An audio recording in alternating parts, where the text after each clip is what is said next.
Here at Reliance Roof Troop, one of our primary pillars is education. In this video, we're going to go over the restoration roadmap broken down into 7 different phases.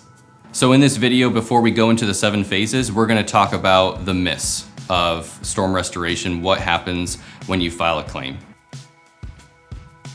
Number 1, my roof has to have a leak before I file a claim. In reality, you can have damage on your roof or on your siding without any type of water coming inside of your home. Myth number 2, my insurance rates will go up if I file a claim. So hail and wind is called a catastrophic claim, meaning it's considered an act of God and it's something that you can't control. If you were to drive your vehicle through your garage or part of your home, you would have damage to your home, and yes, you would be at fault and the insurance would cover it, but then your rates would go up. It's a different type of claim though. When you have hail or wind damage on your home, it's catastrophic. You can't control the weather, therefore your rates legally cannot and will not go up. With that being said though, if there are a certain amount of claims filed within a zip code, you could see your rates go up, but you're not the only one. It's everyone's rates will be going up at that point. If there is a certain storm in the area that is affected and you have X amount of people already filing a claim, but you alone by yourself filing a claim, your rates will not go up.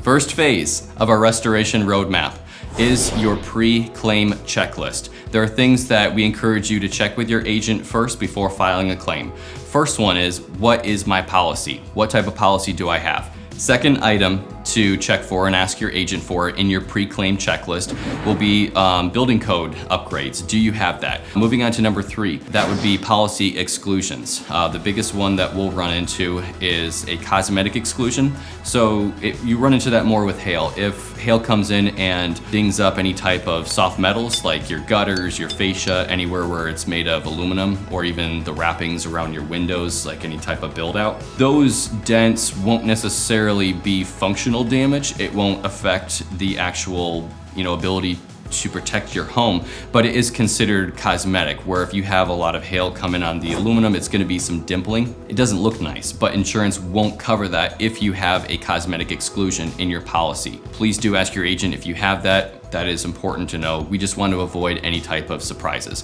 And the final thing to check with your agent is your deductible amount. Some people know that off the top of their head. Others, like me, it's been maybe a year since you've even reviewed the policy. It's been a bit, so you have to look, okay, what is my deductible amount? Did it change without me knowing? Hopefully not. But the average deductible is gonna be $1,000 to $2,000. Some are lower, some are higher, but that way you just know, okay, this is what I have as an agreed amount as a copay with my insurance, and then this is what you pay to your contractor. Just that way you know there's no surprises. You know upfront what you're paying.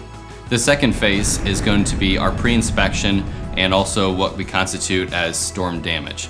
So our pre-inspection does not take long. It's about 15, maybe 20 minutes of just searching around, documenting anything, and also then answering questions that'll take maybe another 15, 30 minutes depending on how many you have. With that being said, we are HAG certified. Those are engineering guidelines from a third party that issues out the same training that field adjusters from insurance companies also have to receive. On to phase 3. The next step is you do have damage. So at this point, what do? Well, the next step is to file a claim. First off, who files the claim? As a contractor, I am not the customer of your insurance company, so I cannot file the claim for you. You as their customer and as the homeowner, or they would say the policyholder, you are the one who must file the claim and talk with your insurance company. With that being said, if you have not filed a claim before or you just don't feel comfortable doing it, I can be there. One of our team members can be there to then help coach you through, answer any questions that your insurance carrier will have over the phone. Phase number 4, the adjuster meeting. After you file the claim, they will give you the claim number right there. Just record that, you'll have it on file. You'll probably get an email from them. But after you file the claim, within a couple of days, the adjuster, who is the field adjuster, they do the inspections, they'll be reaching out to you. So the adjuster calls you, says, hey, I'm so-and-so, I'm here to then inspect your property. They'll typically be able to come out within a couple weeks, sometimes sooner. At that point, they will give you a time, a rough time and a day. At that point, just let us know because it's important we meet them. We like to be there and make a priority to show up for those adjuster meetings. Not because they don't know how to do their job, but because, well, we just want to hold them accountable because I would say even though they may be third party, they may work for the insurance carrier, I would say we would have your best interest in mind 100% of the time. So in the third phase, you have one of three outcomes. First one is it's denied. Second one is you have a partial approval, or you have some repairs that are approved. And the final one is you have the full replacement, a full approval. If it's fully approved, we move on to the next phase. If it's partially approved or denied, at that point we go into the rebuttal phase. The rebuttal phase is still within this phase of meeting the adjuster. What we do is basically send in any type of documentation from building codes, manufacturer specs, and several emails, just then arguing your case on, hey, this is why this type of siding or roof is not repairable, or just the materials you have on there, they're no longer compatible with what's on the market right now. Phase 5, the pressure's off. You are approved for a new roof, new siding, and/or gutters. At this point, your next step here is to just review and authorize the agreement with Reliance Roof Troop based off of the initial estimate from insurance. After that, you're gonna be choosing the colors. That's pretty fun. So we've got sample boards, we've got different pictures to send you to help make those decisions. After that, we just get the building permit and we're ready to actually then get the work done. Moving on to phase 6, build and document. So while we're building the project and actually doing the construction, I have to include document in here because this is also what sets us apart and how we want to challenge the standard. Because the way a claim is set, and notice that we had the initial estimate from insurance come in. Well, they're probably missing some things, and there's some things that we don't know until we start tearing out your roofing or your siding. So while we're documenting, we're making sure then that, hey, there are no issues. And if there are, we want to make sure that those are taken care of. They're documented so we can then request those things to be approved by insurance, but you bet that we're going to take care of that on the front end for you guys. So Reliance Roof Troop is here to assume that risk, where if there's anything wrong or we need to do anything extra to then get everything done for your roof or siding the right way, we're not going to cut any corners. So this is part of challenging the standard, is that we want to then buck the system with the status quo. We want to assume that risk. That's why we're here as a company. And while we're there documenting, then we're going to then just talk and communicate with the insurance company on the back end of things. That's something that you as the homeowner do not have to worry about or handle.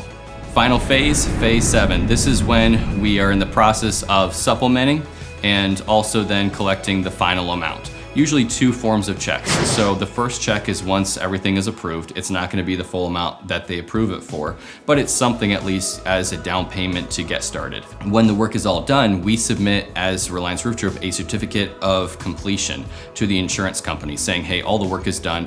Here's the documentation. Here's some extra things that were missed or things that we needed to charge for. At that point, then we go through that rebuttal phase. They send you the final check, and then that second check with the final amount plus any additional supplements, they get issued to Reliance Roof Troop once you receive them. There's nothing that you as the homeowner have to float on the front end of things other than what insurance gives you. So that way you don't have to come out of pocket minus your deductible. So let's talk about our guarantee. When you work with the Reliance Roof Troop, you're not only getting industry-leading workmanship warranties and also better upgraded shingles, but you're also getting a peace of mind and knowing that we actually are not going to charge you more than your agreed upon contract with your insurance for your deductible. So most deductibles, like I said earlier, they're $1,000 to $2,000, some more, some less, but rest assured that the only amount that you pay Reliance Roof Troop is that deductible. There is no additional out-of-pocket costs. And as the owner of Reliance Roof Troop, I'm here to assure you, and you look at our reviews, the reviews will speak for themselves. I guarantee that your only out-of-pocket cost payable to the contractor is your deductible. Nothing more, nothing less.